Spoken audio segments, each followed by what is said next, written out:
तो फिलहाल good news ये है कि दिल्ली और आसपास के शहरों में लोगों को फिलहाल एयर पॉल्यूशन से थोड़ी सी राहत मिली है, लेकिन ये राहत अभी भी नाकाफी है क्योंकि आज सुबह राजधानी का औसत AQI 200 से 300 के बीच रहा। हालांकि मामूली राहत के साथ ही दिन चढ़ने के साथ ही प्रदूषण ने भी जोर पकड़ा। प्रशासन हालांकि युद्ध स्तर पर पॉल्यूशन को कंट्रोल करने में लगातार जुटा हुआ है और पॉल्यूशन से निपटने के लिए सरकार लगातार एक्शन में है। इससे एक बात तो साफ है कि सरकार के लागू सख्त नियम और लोगों की अवेयरनेस से ही शहर को साफ हवा का हक मिल सकता है।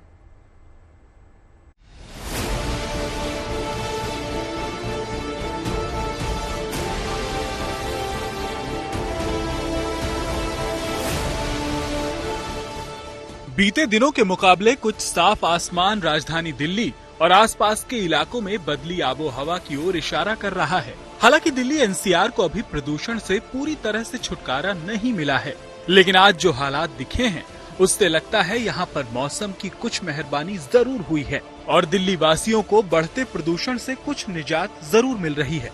ये तस्वीरें गुरुवार की हैं, जब 2 दिन के बाद दिल्ली में इंडिया गेट, अक्षरधाम और दूसरे इलाकों में माहौल कुछ साफ दिखा। जिस तरीके से हमने देखा था कि मंगलवार और बुधवार को क्या हालात है, किस तरीके से AQI 300 से 400 के आसपास पहुंच गया था, लेकिन जब हवा चली तो उसका इम्पैक्ट देखने को मिला। और गुरुवार को आप देखिए, इस वक्त सुबह के 8 बज रहे हैं और हम अक्षरधाम पे मौजूद हैं। यहाँ पे आपको मौसम हल्का साफ नजर आएगा। AQI 200 के आसपास बना हुआ है, लेकिन उसकी वजह ये है कि हवा चल रही है। दिल्ली में राहत की हवा चली तो AQI यानी एयर क्वालिटी इंडेक्स के स्तर में सुधार हुआ, क्योंकि हवा चलने से पराली और गाड़ियों का धुआं यहाँ के आसमान पर काबिज रहने के बजाय दूर हो जाता है। यही वजह है कि गुरुवार की सुबह दिल्ली में औसत AQI 200 से 300 के बीच दर्ज किया गया। हालांकि दिल्ली में 24 घंटे में औसत AQI 336 पाया गया। बुधवार को राजधानी में औसत AQI 350 के पार चला गया था। वहीं आनंद विहार समेत कई हॉटस्पॉट पर AQI का स्तर 350 के पार ही बना हुआ है। बहरहाल दिल्ली NCR में हालात बेहतर होने की उम्मीद हवा के बदले रुख और रफ्तार पर ही निर्भर है। दिल्ली की हवा अब लग रहा है कि पूरे अगले कम से कम 3 महीने तो इसी तरीके से मौसम पे ही निर्भर करेगी कि अगर हवा चलती है तो थोड़ी सी जो दिल्ली का मौसम है वो थोड़ा साफ हो जाएगा, लेकिन अगर हवा नहीं चलती है, ठंड बढ़ती है, तो दिल्ली का AQI जैसा कि हमने देखा है कि पिछली बार किस तरीके से काफी लंबे समय तक 500 के ऊपर था, तो क्या इस बार भी कुछ वही परिस्थितियां होंगी। हालांकि सरकार अपनी तरफ से जो कोशिशें कर रही हैं, लेकिन उसका कोई असर ग्राउंड पर होता हुआ नजर नहीं आ रहा। आपको बता दें, दिल्ली में प्रदूषण पर नियंत्रण के लिए सरकार और एजेंसियां एक्शन में हैं। राजधानी में graded response action plan grab 2 का दूसरा चरण लागू किया जा चुका है। शहर में धूल और गाड़ियों से होने वाले प्रदूषण पर काबू पाने के लिए उपाय किए जा रहे हैं। NDMC ने अपने दायरे में आने वाले इलाकों में पार्किंग फीस भी बढ़ाकर 2 गुनी कर दी है, ताकि लोग अपनी गाड़ियां छोड़कर पब्लिक ट्रांसपोर्ट के इस्तेमाल के लिए प्रोत्साहित हों।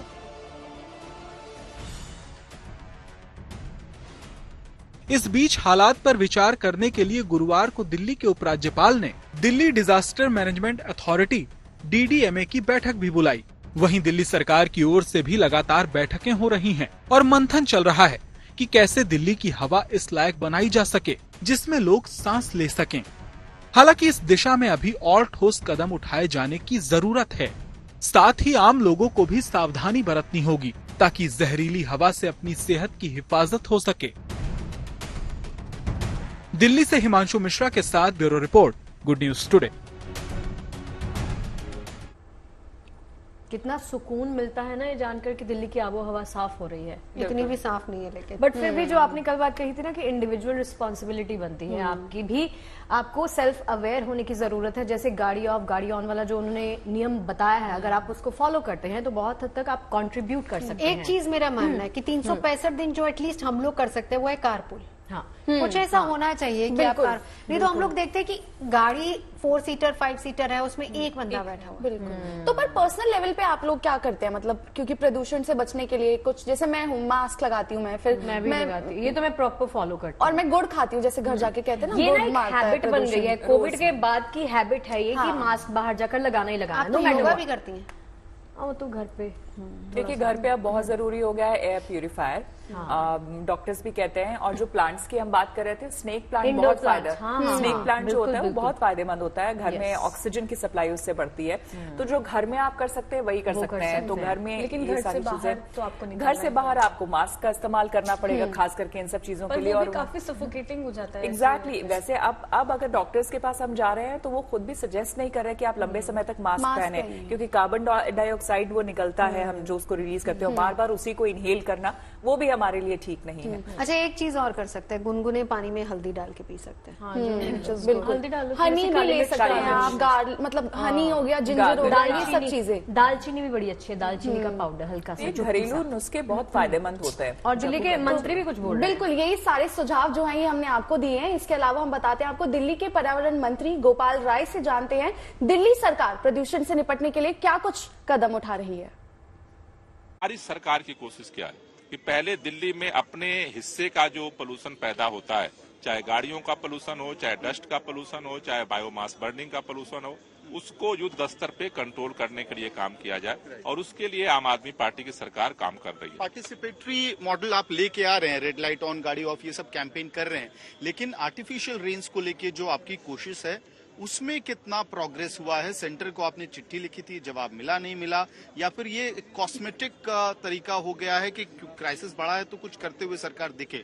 नहीं, देखिए अभी आर्टिफिशियल रेन दिल्ली में कभी हुआ नहीं। तो जो काम ग्राउंड के हैं, हम ग्राउंड वर्क को भी मजबूती से इम्प्लीमेंट कर रहे हैं। साथ ही साथ देश और दुनिया में जो टेक्नोलॉजिकल नए सोल्यूशन आ रहे हैं उनको भी दिल्ली के अंदर जो है हम इम्प्लीमेंट करने के लिए प्रयास कर रहे हैं। देखिए, सवाल यही है कि लगातार बढ़ते हुए पोल्यूशन से निपटने का सोल्यूशन हम सबको ढूंढना है, क्योंकि साफ हवा पानी सबका हक है। हमारी कोशिश रही है कि हम भी आपको प्रदूषण के विरुद्ध तैयार करते रहें। और बढ़ते प्रदूषण के बीच सबसे ज्यादा जरूरी है अपने आप को सुरक्षित रखना। ऐसे में लाइफस्टाइल में बदलाव और इम्यूनिटी बूस्ट करने वाले खानपान को अपनाना जरूरी है। साथ ही घर के बच्चों और बुजुर्गों का ख्याल रखना भी सबसे जरूरी है।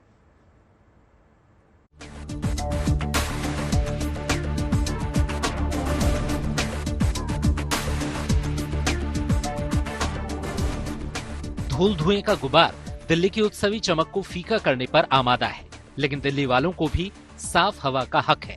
ऐसे में सवाल है कि आखिर इस पॉल्यूशन का सॉल्यूशन क्या है? अच्छी सेहत बढ़ते प्रदूषण के खिलाफ आपकी ढाल बन सकती है। हेल्दी लाइफस्टाइल अपनाकर और खान पान में कुछ बदलाव करके आप घर बैठे प्रदूषण को मात दे सकते हैं। लिहाजा अच्छी सेहत के लिए जरूरी है कि अनुशासित जीवन शैली अपनाएं। जब प्रदूषण कम हो, मौसम साफ हो, तब पैदल चलें, ज्यादा से ज्यादा साइकिल का प्रयोग करें। प्रदूषण के दौरान जब भी घर से बाहर जाएं तो मास्क लगाएं। जब भी घर से बाहर निकलें, आंखों पर चश्मा जरूर लगा लें। घर में नियमित साफ सफाई डस्टिंग करते रहें। घर के बाहर सड़क को गीला करें ताकि धूल के दूषित कण हवा में न उड़े। अपने घर, ऑफिस और आसपास की जगहों पर पेड़ पौधे लगाएं। ज्यादा से ज्यादा नेचर के करीब रहें ताकि तनाव से बचा जा सके। खाने में प्रचुर मात्रा में विटामिन सी खाएं और अपने आहार में डेयरी और मांस की मात्रा कम करें। खानपान में ये ध्यान रखना भी जरूरी है कि आप वो खाएं जिससे आपकी इम्यूनिटी बूस्ट हो। इसके लिए आंवला, जो विटामिन सी का स्रोत है, इसका सेवन करें। हरी पत्तेदार सब्जियां खाएं जो विटामिन और मिनरल समेत कई पोषक तत्वों का स्रोत है। काली मिर्च में भी विटामिन और मिनरल्स के गुण पाए जाते हैं, इसका इस्तेमाल करें। सेब को रेगुलर तौर पर खाया जाए तो माना जाता है कि ये फेफड़ों की कार्य क्षमता बढ़ाने का काम करेगा। हल्दी एक पावरफुल एंटीऑक्सीडेंट है जो वायरल संक्रमण से लड़ने में सहायक है, लिहाजा हल्दी का भी सेवन करें। बच्चों और बुजुर्गों की इम्यूनिटी कमजोर होने की वजह से दिवाली पर बढ़ते प्रदूषण का सबसे ज्यादा असर इनकी सेहत पर पड़ता है। ऐसे में इनका ख्याल कैसे रखा जाए, ये जानना भी बेहद जरूरी है। बच्चों और बुजुर्गों की डाइट में विटामिन सी को शामिल करें। आँखों को ताजे ठंडे पानी से 2-3 बार धोने को कहें। बिना मास्क पहने उन्हें घर से बाहर न निकलने दें। बच्चों और बुजुर्गों की बॉडी हाइड्रेट रखें। उन्हें दिन भर में 6 से 7 गिलास पानी पीने की सलाह दें। बाहर जाना पड़ता है तो ब्रेक्स में जाएं या दोपहर में जाएं, सुबह या शाम ना जाएं जब पोल्यूशन ज्यादा होता है, या एयर क्वालिटी इंडेक्स को चेक करके तब जाएं। और जब बाहर जाने से पहले N95 मास्क लगा के जाएं। थोड़ा साथ में बहुत सारे तरल पदार्थ लेके जाएं, बार बार पानी पीते रहें, ब्रेक्स में अपना ट्रेवल पूरी करें। घर के अंदर भी रहें तो भी ध्यान रखें कि आप एंटीऑक्सीडेंट लें, पानी खूब सारा पिएं, नींद अच्छी लें, तरल पदार्थों का सेवन करें। अगर आप कोई मेडिसिन ले रहे हैं डायबिटीज की, हाइपरटेंशन की, अस्थमा की या COPD की, तो उस मेडिसिन की डोज को डॉक्टर से दोबारा रिव्यू करा लें, चेक करा लें, अपना ग्लूकोज चेक करा लें, डायबिटीज अभी कंट्रोल्ड है नहीं। फेस्टिव सीजन में प्रदूषण से खुद को और अपने परिवार को बचाने के ये कारगर उपाय हैं, जिनके जरिए हम प्रदूषण की अपने घर में नो एंट्री कर सकते हैं। दिल्ली से मनीष चौरसिया के साथ bureau report, good news today.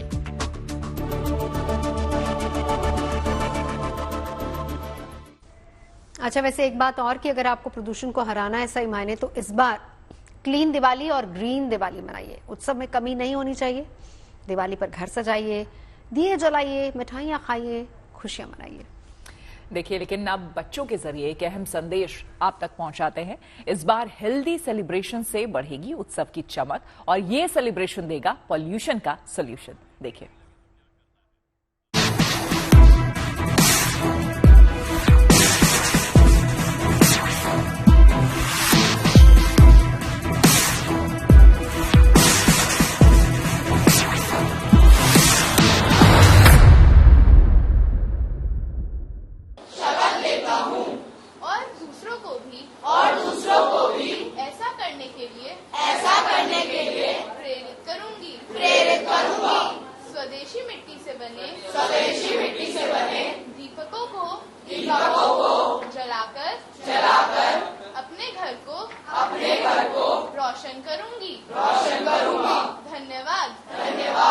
Diwali पर पोल्यूशन हर बार एक बड़ी समस्या होती है। सरकार पर हम कई आरोप लगाते हैं, कई जिम्मेदारियों के लिए उनको हम ठहराते हैं कि इनको करना चाहिए काम, लेकिन असल में आम आदमी की भी जिम्मेदारी होती है और आम आदमी की इसी जिम्मेदारी को याद दिलाने की कुछ कोशिश कर रहे हैं ये स्कूली बच्चे। सड़क पर गाजियाबाद में हम मौजूद हैं और गाजियाबाद में सड़कों पर ये बच्चे एक छोटी सी रैली निकाल रहे हैं, लोगों से अपील कर रहे हैं कि इस बार दिवाली ग्रीन दिवाली मनाएं, पटाखे नहीं जलाने हैं। इन बच्चों ने अपने क्लासरूम में बैठकर ये प्लेज भी ली है कि इस बार दिवाली पर हम अपने फैमिली से, अपने पापा से, मम्मी से पटाखों के लिए जिद नहीं करेंगे। कोई हमें पटाखे देगा भी, लालच देगा, तब भी हम उनके लालच में नहीं आएंगे। इन बच्चों को क्लासरूम में दिए भी दिए गए हैं। कोशिश यही कि बच्चों को कहीं ना कहीं पटाखों से उनका दिमाग हटाकर इस तरफ लाया जाए कि कैसे हम अपने एनवायरनमेंट को बचा सकते हैं। तमाम बच्चे हैं, बच्चों से बात कर लेते हैं। क्या नाम है आपका? दिशा। अच्छा, तो दिशा आज क्या आप लोग क्या कर रहे हो अभी? हम बता रहे हैं कि हमें पटाखे नहीं फोड़ने चाहिए दिवाली पर। हमें पर्यावरण के बारे में सोचना चाहिए और पटाखे नहीं फोड़ने चाहिए। इसीलिए सच में ऐसा करोगे या बस प्लेज ली, घर गए, माइंड चेंज हो गया? नहीं, ऐसा हमें सच्ची में करना चाहिए, क्योंकि जब हम पटाखे फोड़ते हैं तो बहुत सारा प्रदूषण फैलता है, जिससे बहुत सारे जानवरों को, मनुष्य को बहुत सारा नुकसान पहुंचता है, जैसे अस्थमा के मरीज, हार्ट स्ट्रोक्स, ये सब। हमारे घर में दादा दादी होंगे, बूढ़े बुजुर्ग होंगे, तो उनके साथ भी बहुत सारी प्रॉब्लम्स हो जाती है इस पोल्यूशन में। क्या उन सब को देखते हुए जो हाथों में अपना बैनर ले रखा है ग्रीन दिवाली, सच में इसको फॉलो करने वाले हो या फिर घर जाके वापस जिद करनी हो? कई बार पड़ोसी रिश्तेदार क्रैकर्स लेकर पहुंच जाते हैं, बच पाओगे उनसे? जी हाँ, बिल्कुल बच पाएंगे। जो पटाखे जलाएंगे हम उनको मना करेंगे कि पटाखे मत जलाओ।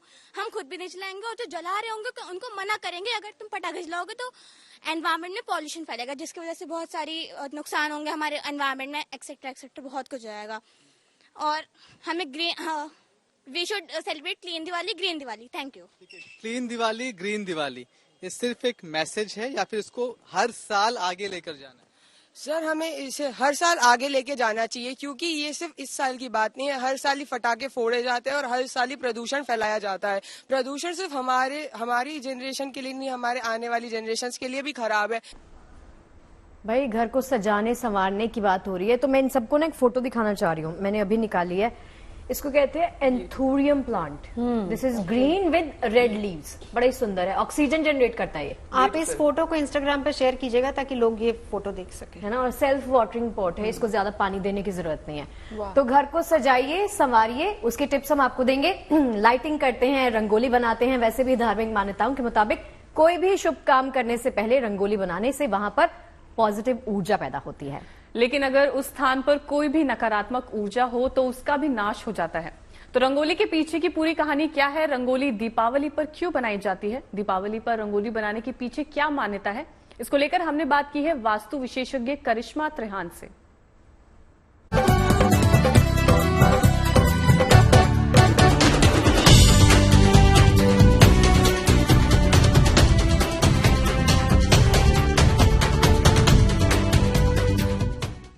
रंगोली बनाने की परंपरा सदियों पुरानी रही है। चाहे कोई त्योहार हो या फिर कोई खास अवसर, हर कोई अपने घरों के बाहर और घरों के अंदर अलग अलग तरीके की रंगोली बनाता है। फिर चाहे वो रंगों की रंगोली हो, फूल पत्तियों की रंगोली हो या फिर आटे की बनी रंगोली हो, कुछ ऐसी रंगोली जो घर को और भी ज्यादा खूबसूरत बना दे। तो आज दिवाली के मौके पर हम बात रंगोली की करेंगे। क्या कुछ है रंगोली का इतिहास, कहाँ से शुरू हुई ये इसकी परंपरा, जानेंगे करिश्मा त्रेहान से, जो कि एक वास्तु विशेषज्ञ तो है लेकिन साथ में इंटीरियर डिजाइनर भी। और इंटीरियर डिजाइनर के नाते आप हमें ये भी बताना कि वास्तु के हिसाब से लोग घरों को बहुत सजाते हैं, क्या चीजें कहाँ कहाँ रखी जाए, किस किस डायरेक्शन में। तो आज हम वही चीज जानेंगे। सबसे पहले welcome Karishma. Thank you so much. आज आपने जो रंगोली बनाई है, सबसे पहले मैं इसी रंगोली से शुरुआत करूंगी। मैं चाहूंगी भी यही कि आप इस रंगोली से ही शुरुआत करें। हाँ, ये रंगोली आप बताइए कि क्या रंगों के हिसाब से आपने बनाया है। सबसे पहले इस डिजाइन की हम बात करेंगे। सबसे पहले इस डिजाइन की बात करेंगे तो ये एक मोर है और ऑफ कोर्स ये खूबसूरत बर्ड, नेशनल बर्ड को रिफ्लेक्ट करता है, इसलिए मैंने इसको चूज करा। ये बर्ड काफी चंचल है, ये आजादी में बिलीव करता है। इसके कलर्स देखिए आप, ब्लू, पर्पल, ये इंडिपेंडेंस एंड एम्बिशन को रिफ्लेक्ट करता है। वो जो ग्रीन होता है ना, वो अर्दी कलर होता है, इंट्यूशन और ट्रेडिशन को करता है रिफ्लेक्ट। और सच्ची बताओ तो मुझे भी इंट्यूशंस, ट्रेडिशंस में बहुत ज्यादा बिलीफ है। इंडिपेंडेंस में इतना नहीं है सच्ची बताऊं तो, बट व्हाई नॉट। अगर कलर मेरे जीवन में कुछ बदलाव लाना चाहे तो मैंने इसलिए इस साल ये कलर्स का इस्तेमाल करा अपने जीवन में। एम्बिशन एंड इंडिपेंडेंस, ये दो चीजें मेरे में कम है, तो I am trying to welcome them through this rangoli. लेकिन आपने जो रंगोली बनाई है वो घर के एंट्रेंस के बजाय लिविंग रूम में बनाना पसंद किया। राइट। क्यों? रीजन है कि मेरे घर की जो ये एंट्रेंस है, मेन एंट्रेंस तो नॉर्थ ईस्ट है, ये वाली एंट्रेंस जो है ये साउथ की तरफ से पड़ती है। मेरा फ्रंट जो है वो नॉर्थ ईस्ट का, ये है east, so that is why I chose this direction. तो नॉर्थ ईस्ट डायरेक्शन हर एक शुभ काम के लिए बहुत बेस्ट अच्छा होता है। देखो कुंडली टू कुंडली पे होता है, कुछ लोगों को हो सकता है साउथ वेस्ट करे, बट रेयर होता है ऐसा। आप थोड़ा बहुत तो एस्ट्रोलॉजी पे जाकर पूछिए, अपनी कुंडली दिखवाइए और उस हिसाब से यूज करिए उस चीज को। बट जहां तक मेरी नॉलेज है, mostly north east is the best suitable direction for almost everyone. Karishma, आप वास्तु विशेषज्ञ है, तो आज क्यों ना सारी बातें हम जो करेंगे हमारे इस टॉपिक के लिए, आज रंगोली के वास्तु के हिसाब से करेंगे। सबसे पहले ये जो आपने कैंडल्स इसमें अब आप लाइट कर रहे हैं, कैंडल्स की भी एक अपनी खासियत है। लोग इसके बीच बीच में जो है रंगोली के बीच में कैंडल्स लगाना पसंद करते हैं। क्या इनकी भी कोई स्पेसिफिक डायरेक्शन होना जरूरी है? अग्नि एक वो सहारा है। भक्ति तो हम सब करते हैं, भगवान से हम सोचते हैं ओ मेरा तो बहुत क्लोज हुआ भगवान के, ठीक है, वो तो मेरी वैसे ही सुन लेते हैं। नहीं, आप जैसे बहुत है उनके कतार में। अग्नि एक सहारा है, वो करते हैं ना, पंडित जी जब पूजा की शुरुआत करते हैं तो दीप देवता को अर्पण करते हैं और उनसे रिक्वेस्ट करी जाती है कि दीप देवता हमारे भक्ति को ईश्वर तक प्रॉपरली पहुंचाइए। हम काफी अलग अलग लोकों में हैं, हम अभी धरती लोक पे हैं। ईश्वर जो है ना वो बहुत ऊपर है और कई लोग दूर हैं, तो उन तक हमारी भक्ति प्रॉपर पहुंच जाए, तो इसलिए हम दीप देवता को रिक्वेस्ट करते हैं। सो अग्नि एक ऐसा जरिया है कि अपनी भक्ति या अपनी इन फीलिंग्स को ईश्वर तक पहुंचा देने के लिए। चलिए एक और अच्छी बात आपको बता देते हैं, आज पुष्य नक्षत्र है और आज का दिन खरीदारी के लिए बेहद शुभ माना जाता है। जाहिर है दीपावली करीब आने के साथ ही ज्वेलरी मार्केट में ग्राहकों की चहल पहल भी बढ़ने लगी है। हालांकि सोने की बढ़ती कीमतें त्योहारों की रौनक पर असर भी डाल रही है। 80,000 के पार पहुंच गया सोना। तमाम लोगों की जेब पर भारी पड़ रहा है, लेकिन फिर भी भाई निवेश के लिए लोग अब भी सोने को सबसे अच्छा विकल्प मानते हैं।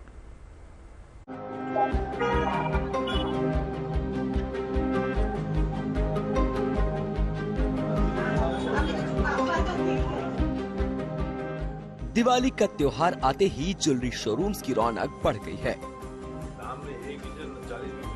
त्योहारों के इस मौसम में हर शख्स सोने और चांदी के गहने खरीदने की चाहत रखता है। दिवाली और धनतेरस के मौके पर सोना खरीदना शुभ माना जाता है। जयपुर के ज्वेलरी मार्केट में दिवाली की शॉपिंग करने वालों की भीड़ बढ़ गई है, लेकिन सोने के आसमान चढ़ते भाव खरीदारों के जोश को ठंडा करने पर आमादा है। ज्वेलर्स भी मान रहे हैं कि महंगाई का असर कारोबार पर दिखने लगा है। भाव ऊंचे होने से हर ग्राहक को प्रॉब्लम है, परंतु जिसको नीड है वो लेगा, जिसको नीड है वो जरूर लेगा ग्राहक, परंतु वो ये देखता है कि इतना भाव ऊपर क्यों जा रहा है, इसका भाव का तो ध्यान रखना ही पड़ेगा। व्यापारी लोग माल रेडी करके रख रहे हैं, परंतु व्यापार इतना नहीं जितना होना चाहिए। क्या व्यापार में भी फिर घाटा होगा? व्यापार में घाटा नहीं होगा, पर माल नहीं बिकेगा तो ये मानो घाटा ही है। पिछले साल की दिवाली के मुकाबले इस बार सोना 17,000 रुपए प्रति 10 ग्राम महंगा होकर 80,000 के पार हो गया है, लेकिन इसके बावजूद ग्राहक सोने को निवेश का सबसे अच्छा विकल्प मान रहे हैं। हालांकि महंगाई की वजह से लोगों को अपने बजट में कुछ कटौती जरूर करनी पड़ रही है। हाथ की जो कि मैंने सोचा था कि 30-30 ग्राम के अप्रोक्स तो बैंगल्स अच्छी बन जाएंगी, बट अभी देखते हुए बारी उछाल को तो मैंने उसको क्वांटिटी तो 2 ही रखी, लेकिन उसके जो ग्राम से वो कम कर दिए, तो 30-30 ग्राम की जगह 25-25 या 20 ग्राम में एडजस्टमेंट करना पड़ेगा। महंगाई का असर दिख रहा है, डेफिनेटली दिख रहा है। पहले तो बहुत सस्ता था, 20,000 का लिया था, अभी तो 80,000 70,000 पहुंच गए हैं, पर क्या करें फिर भी लेना ही पड़ रहा है। बच्चों की शादियों में पहनाना है, और जैसे जैसे कीमत बढ़ रही है फिर भी दुकानों में भीड़ हो। तो ये कीमतें 80,000 के पार पहुंच चुकी है, लेकिन देखो सोना ऐसी चीज है कि एक कहते हैं ना इन्वेस्टमेंट। आज आपने 20,000 का अगर पहले ले रखा है तो आज आप उसको सेल आउट करोगे तो आपको बहुत ज्यादा प्रॉफिट मिलेगा 80,000, लेकिन आज देख रहे हैं धीरे धीरे कीमतें बढ़ेंगी तो ये 80,000 में भी लिया हुआ आज आपका प्रॉफिट ही देगा आपको। तो मैं तो समझती हूँ कि दिवाली पे आपको गोल्ड तो जरूर लेना चाहिए। सोना सिर्फ निवेश ही नहीं है, ये महिलाओं के श्रृंगार और त्योहार की रौनक का अभिन्न हिस्सा भी है। सोने के भाव में रिकॉर्ड बढ़ोतरी के बावजूद धनतेरस और दिवाली के मौके पर सोने चांदी की खरीदारी और बढ़ने की उम्मीद है। हालांकि सराफा कारोबारियों को ये फिक्र भी सता रही है कि महंगाई इस बार त्योहारों की चमक को फीका न कर दे। जयपुर से Vishal Sharma, good news today. तो चलिए अब अहमदाबाद के सराफा बाजार का रुख करते हैं और देखते हैं वहां पुष्य नक्षत्र के शुभ अवसर पर कैसी रौनक है। आज के दिन पुष्य नक्षत्र का शुभ योग बना हुआ है। बड़ी संख्या में लोग मकान, घर या सोने चांदी की खरीदी करने के लिए अलग अलग जगहों पर पहुंच रहे हैं। फिलहाल आप देख पा रहे हैं अहमदाबाद का ये एबी ज्वेलर्स, जहां पे बड़ी संख्या में जो लोग हैं वो सोने चांदी की चीज लेने के लिए यहां पे पहुंच रहे हैं।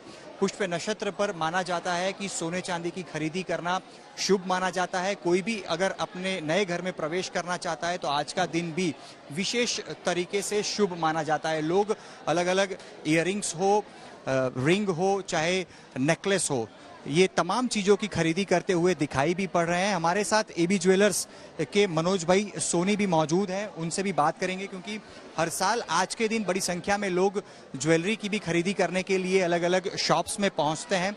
मनोज भाई, आज का दिन विशेष महत्व रहता है। हम अहमदाबाद में तो देखते हैं हर साल बड़ी संख्या में भीड़ भी रहती है ज्वेलर्स की दुकानों पर। किस प्रकार का आज का दिन आप देख रहे हैं?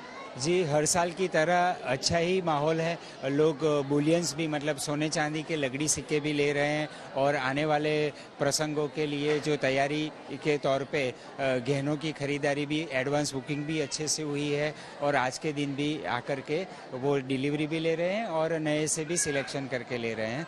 आप क्या खरीदने आए हैं मैम? हम रिंग खरीदने आए हैं।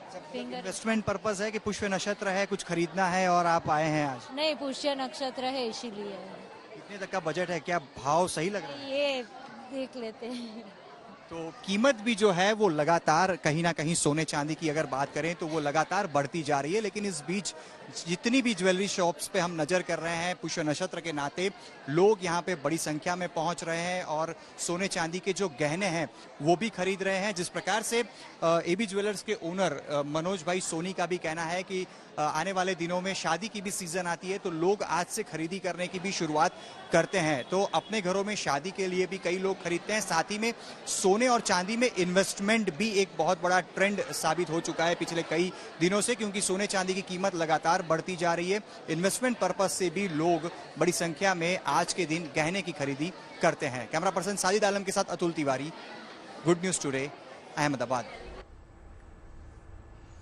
तो चलिए अहमदाबाद के बाद अब सीधे आपको दिल्ली लेकर चलते हैं। दिल्ली के लाजपत नगर के सेंट्रल मार्केट की तस्वीरें आपको दिखाते हैं, जहां साज सजावट के सामान के बेहतरीन विकल्प सस्ते दाम पर उपलब्ध हैं और अभी से खरीदने की रौनक यहां दिखने लगी है।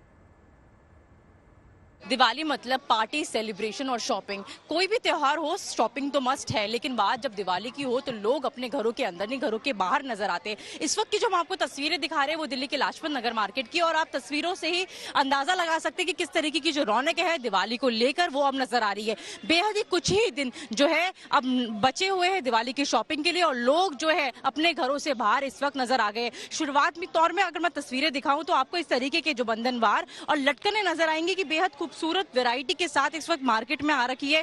लोग ज्यादातर ये बंधनवार और जो लड़ियां हैं वो लेना जरूर पसंद करते हैं, क्योंकि घर की शोभा एक अलग से निखर कर आती है इन सभी की चीजों के साथ। अगर वैरायटी दिखाऊं तो तमाम तरीके की वैरायटी आपको नजर आ जाएगी। इसके साथ ही आपको तस्वीरें दिखाऊंगी इस तरीके की चीजों की, क्योंकि ये सबसे ज्यादा दिवाली के टाइम पर जो है लोग अपने मंदिरों में जो है इन सब चीजों से सजाना चाहते हैं, फिर चाहे वो शुभ लाभ के स्टिकर्स हो या फिर इस तरीके के माता के पैरों की छाप। तो तमाम तरीके की जो ऑप्शन है इस वक्त मार्केट में आए हुए लोगों की भीड़ जो है आप नजर आ सकती है। दिए खास तौर पर जो है सबसे ज्यादा एक जरूरी चीज होती है। दिए हर कोई लेता है, दिवाली का त्योहार ही लाइट्स का है। तो आप देख सकते हैं कितनी वैरायटी में जो है लोग यहाँ पे चीजें खरीद रहे हैं। इंडियन रेलवे जल्दी यात्रियों को एक और नई ट्रेन की सौगात देने जा रहा है। ये सौगात है वंदे भारत स्लीपर ट्रेन की। चेन्नई की इंटीग्रल कोच फैक्ट्री से इस ट्रेन के अंदर का वीडियो सामने आया है। बिल्कुल, आपको बता दें कि ट्रेन के अंदर यात्रियों के लिए मौजूद सुविधाओं को दिखाया गया है। देश की इस पहली वंदे भारत स्लीपर ट्रेन के साल के अंत तक शुरू होने की उम्मीद जताई जा रही है। देखिए आप भी तस्वीरें।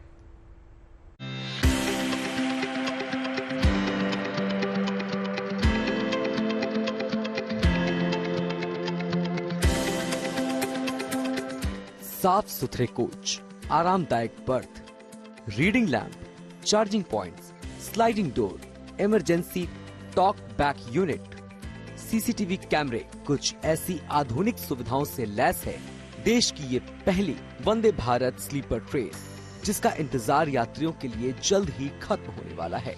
अभी हम इंटीग्रल कोच फैक्ट्री चेन्नई पे हैं, जहाँ पे वंदे भारत का स्लीपर कोचेस को अभी मैन्युफैक्चर किया है, और इस कोचेस में उनका पूरा ध्यान सिर्फ एक ही आइडिया पे है, वो है giving maximum comfort in an affordable price. इसीलिए इस कोच अभी हम we are going to enter the coach, पर पहले उसके बाद पहले मैं ये अटेंशन को टू डिटेल को मैं दिखाना चाहता हूँ। ये सिर्फ एक यहाँ का रेस्ट रूम्स है, वो रेस्ट रूम्स को भी उन्होंने इंडियन और वेस्टर्न बना दिया, पर ये वहां पे भी देखेंगे तो विजुअली इम्पेयर्ड के लिए भी उन्होंने यहाँ पे ब्रेल लगा दिया। ऐसा ब्रेल तो पूरा जगह पे है, नंबर्स पे, कोच नंबर एवरीवेयर ये सब ब्रेल्स भी है। और अगर हमको एंटर करना है तो डोर तो ऐसा कंस्ट्रक्ट किया उन्होंने, आपको प्रेस करना होगा और ऐसा ये एंटर कर सकते हैं। और ऊपर सिक्योरिटी कैमरा, सब लोग सब जगह पे है। इस ट्रेन की लॉन्चिंग से पहले चेन्नई स्थित इंटीग्रल कोच फैक्ट्री की तरफ से इसका एक वीडियो जारी किया गया है, जिसमें इस ट्रेन के अंदर मौजूद यात्री सुविधाओं को दिखाया गया है। इस ट्रेन में न सिर्फ शानदार सुविधाएं हैं, बल्कि इसका इंटीरियर भी बेहतरीन है। इस स्लीपर कोच ट्रेन को दिन के बजाय रात में लंबी दूरी तय करने के लिए डिजाइन किया गया है, जिसकी अधिकतम रफ्तार 160 किलोमीटर प्रति घंटा होगी। इसका ब्यूटीफुल एग्जांपल सिर्फ यही है। आइए अंदर आइए और देखेंगे तो ऐसा इसने डिजाइन किया है, जहां भी देखेंगे तो वहां पे तो पॉलिश्ड एल्यूमिनियम है, और ऊपर देखेंगे तो ये कंफर्ट के लिए वहां देखेंगे वो एक कंसोल है, उसमें लाइट्स भी हैं, type C charger, normal charger, plug point, जो पैसेंजर उनको जो भी चाहिए वो मिलेगा, और typical cell phone chargers, water bottle holders, और जो जगह मिलता है उसको भी उन्होंने ब्यूटीफुली फुल्ली यूटिलाइज किया है। रेलवे की तरफ से दी गई जानकारी के मुताबिक 16 डिब्बों वाली इस sleeper coach Vande Bharat train में कुल 823 यात्री सफर कर सकेंगे। इस ट्रेन में फर्स्ट एसी का एक डिब्बा है जिसमें 24 लोग यात्रा कर सकते हैं। 4 कोच सेकेंड एसी के हैं जिनमें 128 यात्री यात्रा कर सकते हैं, जबकि 11 कोच थर्ड एसी के हैं जिनमें 611 मुसाफिर यात्रा कर सकते हैं। अगर सब कुछ ठीक रहा तो ये ट्रेन जल्द ही यात्रियों की सुविधा के लिए उपलब्ध होगी। हम वंदे भारत का ऑपरेशनल यूनिट पे हैं और यहाँ पे आपको हम like we will show you the kind of technology यहाँ पे यूज कर रहे हैं। ये लाइक वेरी बेसिक है यहाँ पे इस तरफ, बट यहाँ पे लोग बहुत ही एडवांस भी है। यहाँ आप देख सकते हैं लाइक पूरा सीसीटीवी का इमेजेस सब कुछ यहाँ पे आप देख सकते हैं। ऐसा उनका पैसेंजर्स का मॉनिटर भी कर सकते हैं, वो है सिक्योरिटी के दौरान। और यहाँ पे आएंगे तो ये दिखाता है कि यहाँ पे है ऑपरेशनल मोड, यहाँ पे है maintenance mode, everything touch of a screen पे है। और यहाँ पे आपको मिलता है एनालॉग और यहाँ पे पूरा डिजिटल स्क्रीन्स एलसीडीज पे पूरा दिखता है like what should be done, ऐसा वैसा। और यहाँ पे ऑन लाइक की है, ऑन और स्विच है। बहुत like for those enthusiast, train enthusiast को ये देखने पे तो बहुत ही अच्छा लगेगा। रेलवे साल दर साल यात्रियों की सुविधा में सुधार के साथ साथ अपने इंफ्रास्ट्रक्चर में भी सुधार कर रहा है ताकि इंडियन रेलवे को वर्ल्ड क्लास लेवल का बनाया जा सके। चेन्नई से Pramod Madhav, good news today. देखिए, त्योहारों की खुशियां और मिठाई की मिठास लगातार इसी तरह से बनी रहेगी अगर आप बने रहेंगे हमारे यानी कि गुड न्यूज टुडे के साथ। बिल्कुल, एक बार फिर से टिप दे देती हूँ, घर को सजाने का एंथुरियम प्लांट है, इंस्टाग्राम पर फोटो डाल देंगे, जरूर खरीदिएगा। और देखिए, दिवाली में बाजारों की रौनक आपको लगातार हम दिखाते रहेंगे, तो आप भी खरीदारी करिए और दिवाली अच्छे से मनाइए। बिल्कुल, सबसे ज्यादा जरूरी है परिवार का साथ और उसके लिए आपको बने रहना है जीएनटी पर। बिल्कुल, क्योंकि जीएनटी भी तो आपकी फैमिली की तरह ही है, तो आत्मविश्वास की सफलता का मूल मंत्र है। इसीलिए मुस्कुराते रहिए, मंजिलों की ओर बढ़ते रहिए और हमारे साथ त्योहारों की खुशियां मनाते रहिए। कल मिलेंगे 5 बजे।